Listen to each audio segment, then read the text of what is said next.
What are the top three things that you recommend people to do to fight the burnout or fight the depression to a point where they stay functional and they're not getting worse over time? What are your top three recommendations for folks to stay away depression?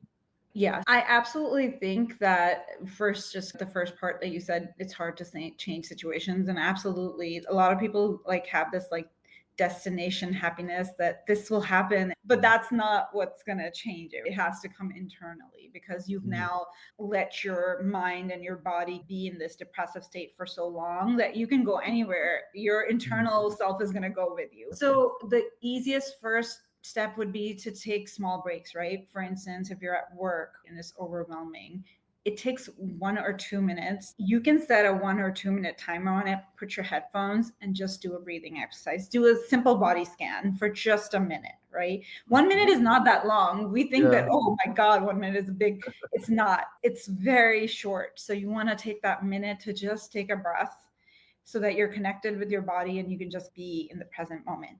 Mhm. Once you do it with the app, you learn how to do it on your own.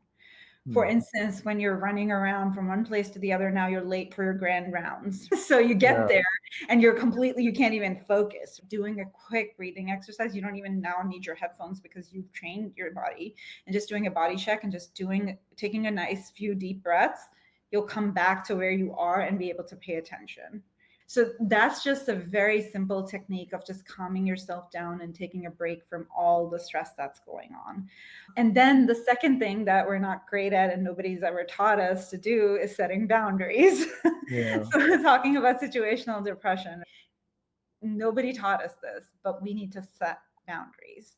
We need to Mhm. set boundaries at work to get that work life balance. But not only that, but like with our colleagues and our supervisors and whoever, wherever, you need to be like, no, this is like where I draw my boundary, and being okay with saying no is Mhm. not a bad thing. No, I can't do this. Somebody's asking you to cover some for someone, you feel obligated. No, you can't do it. Saying no is okay, right? And with spouse, with your kids, you do need space, right? If you need to go do whatever you want to do, bike ride, go hang out with your friends, I think it's okay to draw that boundary and say, I need these 2 hours for myself, and that is okay. Mhm. So drawing those personal boundaries, I think, will also help you deal with that situation better.